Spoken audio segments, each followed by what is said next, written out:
And now to try something new. Hey you guys, and welcome to the Prime Vanguard channel. So now continuing on with my Stargate VPremium decks, I'm going to be showing my second deck for this one, and this was the most popular deck to come out of Clan Selection Volume 2, and that'll be my Chaos Breaker Dragon deck profile for today. Now, me personally, I'm not much of a big Link Joker player. I've only ever played Link Joker back in Legion and the early edition of when it came out, back when Schwarzschild Dragon was in his limit break form, and that's really all I ever played of Link Joker, other than playing against it in G and a little bit obviously in VPremium with Messiah. I didn't have much experience of this, so taking the time to play this Chaos Breaker Dragon deck profile, I really did get a lot of my knowledge and experience just from play testing the deck and watching a lot of other people play and explain it to me, and just after playing the deck and getting my own personal taste of what it's like and what the deck wants to do, and coming up with my own win condition for the deck and how I wanted to play it, I really just took this time to really learn and practice this deck a lot. I can understand that with the introduction of Lock being back into English v Standard, a lot of people were happy and excited to see this deck, and I myself was too, but I'm really happy to see that this introduction of Chaos Breaker Dragon being into V currently right now is a very balanced way of locking, especially because in V Standard we don't have like triggers with effects like how we do in Premium, so we don't have any way of, it's not overpowered in Premium is what I like about it. So without further ado, you guys, I'm going to go ahead and showcase to you this deck. Let's get started. Alright you guys, welcome to the deck profile. So to get started off, I play 4 copies of the star of the show himself, Star-vader Chaos Breaker Dragon. Star-vader Chaos Breaker Dragon has a grand debut on my channel, as not only is he the first Link Joker unit that I've ever played, but this is my first time ever playing Chaos Breaker Dragon ever, so I'm very excited to introduce his effect to you guys. He has 3 Vanguard abilities and 1 Rearguard ability, and they read as followed. Continuous. On the Vanguard or Rearguard circle, during your turn, if your opponent has a locked card, this unit gets plus 10,000 power. Act. On the Vanguard circle, once per turn, you may counterblast 1. Your opponent gets an imaginary gift force. You choose one of your opponent's rear guards and lock it. Auto. On the Vanguard circle, when your opponent's lock card is unlocked, you may Soul Blast 1, retire one of those unlocked units, and you draw a card. Your opponent removes 2 markers on their field, and if they have a protect marker, 2 protect markers from their hand, and you gain the same number of markers imaginary gift force that was removed per each marker. Now that effect was a mouthful, but essentially what this card does is it's sticking to its old limit break theme of locking one of your opponent's units, unlocking and getting a plus off of that, but because this is the V version of it, you're actually going to remove 2 of your opponent's markers of any type, protect, force, and excel, and then gain the same number of those type of markers back onto your board. This card, being able to lock your opponent and then steal their markers, is actually extremely powerful, especially in V, as markers are a key piece to any deck's winning strategy. So being able to take that away is really powerful, because now not only is it messing up with their offense, but having the lock on top of that means that you're essentially playing a good defense game as well, because you're taking away at least 1 attack away from your opponent. Without the triggers to help them, depending on what type of deck they're playing, means that you're going to have to use less cards while playing against them, now that they don't have the additional power to support their attacks and they're already 1 attack down. The additional 10,000 power to this card whenever it's on the Vanguard or Rearguard circle helps as well, as in case you guys haven't noticed, Chaos Breaker Dragon doesn't have a marker on himself, meaning that you're not going to get one until you lock something or until you remove the locks of a card and retire something. That means that your attacks are not going to be extremely powerful, even though you are force deck. So once you start stealing those markers from your opponent and just building them up on your board, you're going to have a really hard time, especially in the early game, getting that power to make those attacks really count. So having the additional 10,000 power on himself to power him up is extremely helpful to his own offense. I do like the fact that the auto ability is also not once per turn, meaning that if you have multiple locks in place on the board via other card effects, you get to draw multiple cards and retire multiple units. Not only are you doing that, but you're also stealing more than the 2 markers that you potentially might be taking away from them, times the number of cards that you unlock for this. So that is what makes Chaos Breaker Dragon an amazing Link Joker Vanguard. For my next grade 3, I play 4 copies of Nordstrom Dragon. Nordstrom Dragon is honestly a key staple card to Chaos Breaker Dragon. Having the ability to bind one of your opponent's units and then get a counter charge just for having a Cyber Dragon Vanguard is incredibly free. This card helps us manage our resources and our counterblasting, as most Link Joker cards do cost a counterblast, especially your best abilities. So being able to have this card to refund the cost so that we can always activate our Chaos Breaker Dragon is extremely helpful to making sure that our resources are always available. Moving on to my grade 2s, I play 1 copy of Bloating Deletor Geo. While building the deck, I've play tested a lot of cards, and I already had like the set ratios of the cards that I wanted to play and what I knew I wanted to max out.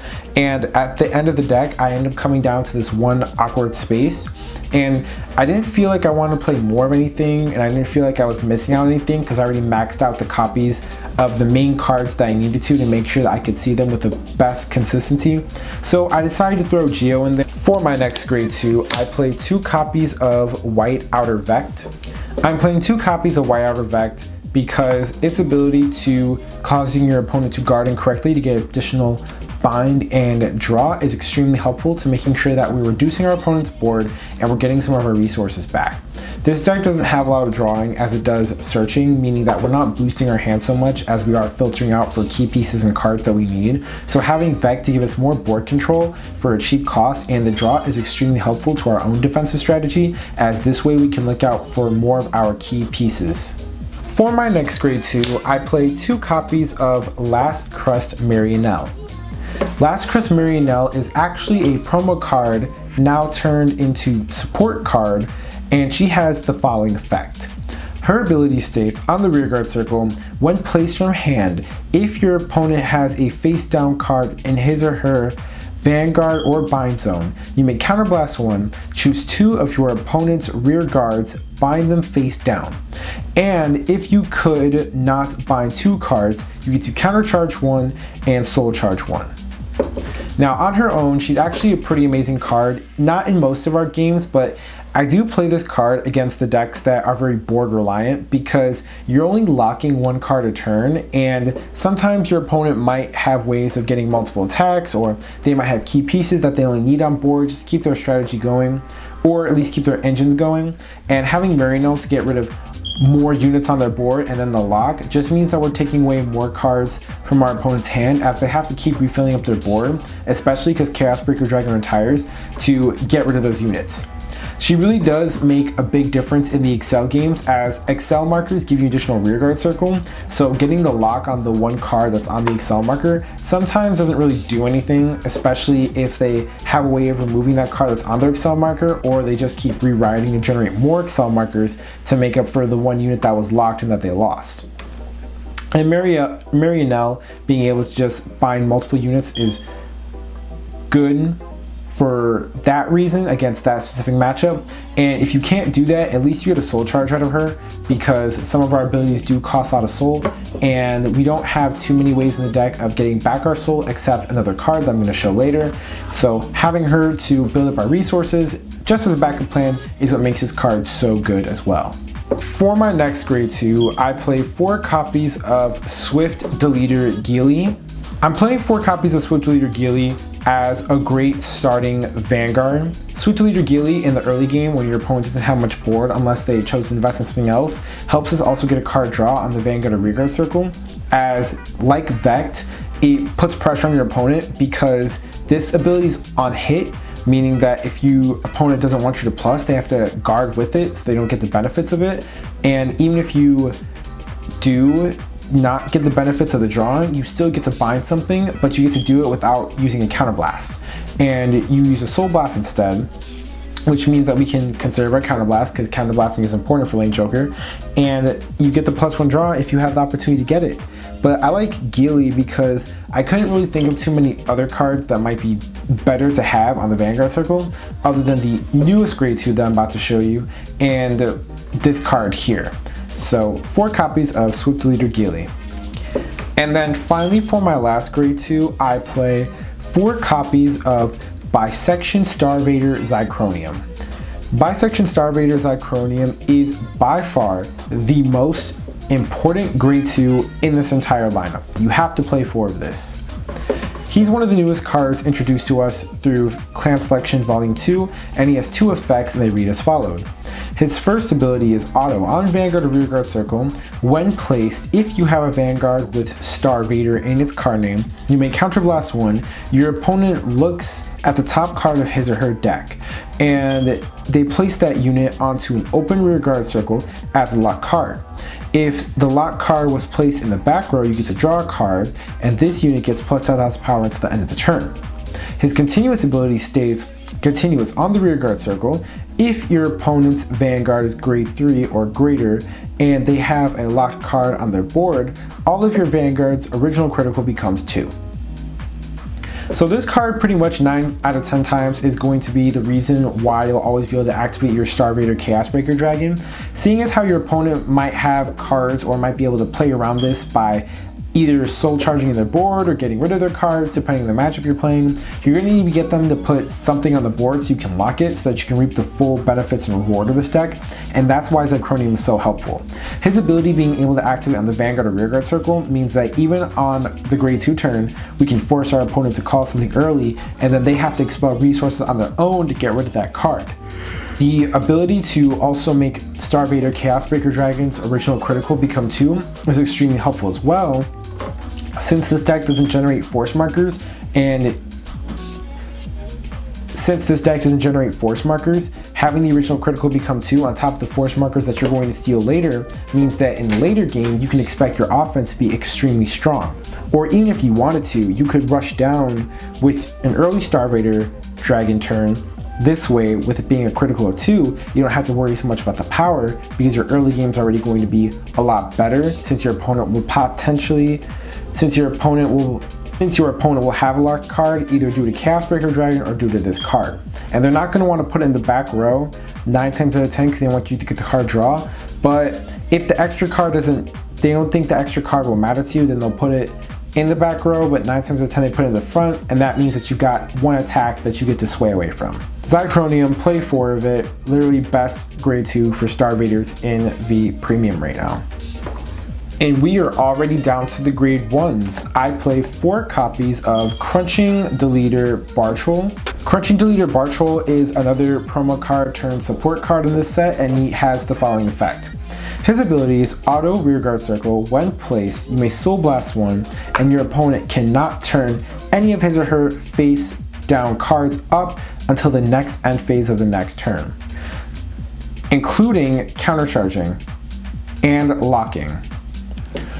Pretty much what this card does is anything that's face down stays face down. You can't get it back up, you can't countercharge, you can't unlock anything. And this is actually extremely powerful because in certain matchups, we just want to keep our opponent's cards locked. And not only are you shutting them down from locks, which means that you're shutting down from extra attacks, you're shutting down their other resources, you're preventing them from countercharging, which means that this card actually, potentially in some matchups, takes away a lot of our opponent's defensive capabilities. And since this leads into the next end phase of the next turn, that means it won't be until the turn after that they get to unlock. And that way you can plus later, which only reinforces this deck's strategy of getting a lot of benefits in the later game, because you don't really get any of the advantages from unlocking unless you use via card effect that I'm going to show later. And because of that particular reason, this card just delays the game later and slows everything down. I'm playing for this because that's the type of gameplay that I like for this deck, and since this deck is just like a Chaosbreaker Dragon solo deck, I just think that this is just the best option to have for grade 1 because it really does shut down your opponent's resources. For my next grade 1, I play 4 copies of Lady Battler of the White Dwarf. This girl is unnecessarily expensive. I don't know why she is what she is. I had to pay $120 for just this regular playset that you see right here. for a grade 3 searcher. And that's literally the only reason why we play her. You really want to see Chaos Breaker Dragon. You don't care about rewriting in the deck, but you don't want to ride the other grade 3 either because it doesn't do anything. So you need to see Chaos Breaker Dragon as soon as possible because you really need to ride it. So 4 of her. If you cannot get 4 of her because she's super expensive, my suggestion would be that you probably need to, my suggestion would probably be the grade 1 that lets you lock something and then draw a card, so that this way you can filter out your deck faster. Like I said, guys, I'm not much of a big Link Joker player, so I don't know every single card for Link Joker, but when I was doing the research for this deck, I couldn't find a card that did that. Otherwise, you split this up 2 and 2 and you play things that help you draw into your pieces to look for this. But if you have 4 of her, you need to play 4 of her because you need to see Chaos. And then finally, for my last grade 1, I play 4 copies of Starvader Craving Claw. This is the most important grade 1 in the entire lineup. Pretty much, I know I keep saying that, but the short version is that all the cards that came with Chaos Breaker Dragon in Clan Selection Volume 2, you're going to need them. I know that he's a little pricey right now, but that's just because he's one of the most popular decks in VPremium down here in the West. And you need everything for this. You need the 4 Zicronium, the 4 Craving Claw, the 4 Chaos Breaker, the 4 Lady Bat, or the White Dwarf. So yeah, this is a very expensive deck, but it really is worth it. Chaos Breaker Dragon is a lot of fun, especially to someone like me who's new to Link Joker, especially in V Standard. So you need 4 of this card. But Craving Claw has 2 effects that are very key and essential to keeping up the locks we have in play or supplying us with a lot of resources for a Chaos Breaker Dragon strategy. The following effects are as listed. His first ability states, Auto, on Vanguard or Rearguard Circle. When this unit's attack hits or the attack it boosted hits, you may look at the top 5 cards to your deck. If there's a unit that has Star-vader in its card name from among them, add it to your hand, and then shuffle the rest of the cards into your deck.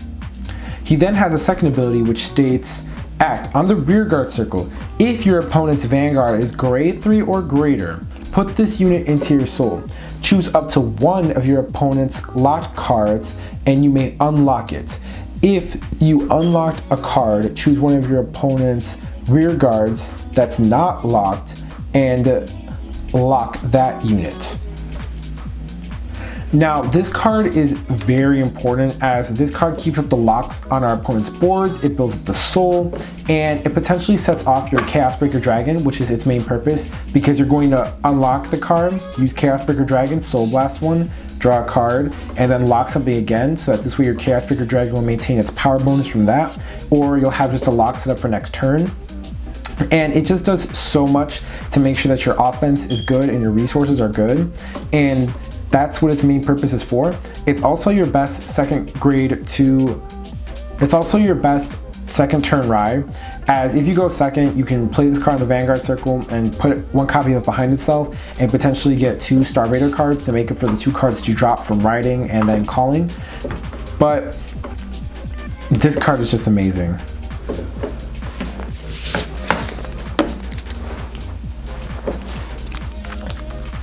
Alright y'all, so moving on to my triggers, I play 4 copies of Asteroid Wolf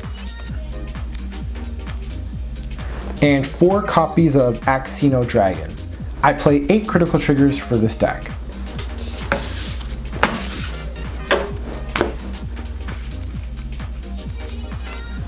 Four copies of Flower in the Vacuum's Cosmo Wreath, draw trigger Sentinel.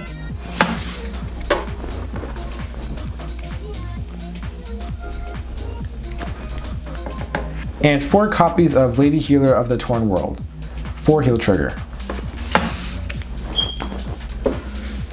And my starter for the deck is Starhulk Luri, and I'm only playing Luri just to psych out our opponent.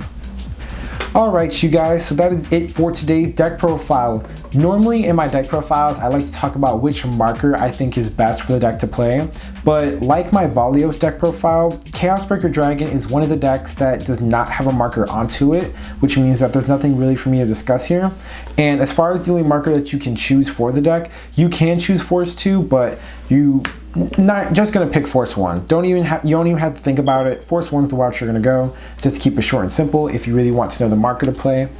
But again, thank you so much for watching. Please give this video a thumbs up. It really does help the channel.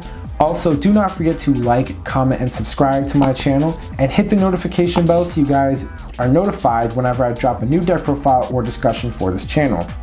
If your friend is thinking about building a Chaosbreaker Dragon deck profile, go ahead and share this video with them so that they have a template to go off of, as all my decks are. And that'll be it for today's video. Now that I've gotten done with the Stargate Nation for Clan Selection Volume 2, I'm going to go ahead and showcase the next nation that I'll be introducing for this, and I've decided I'm going to do my Zoo Nation decks next. So stay tuned for that, you guys. Peace.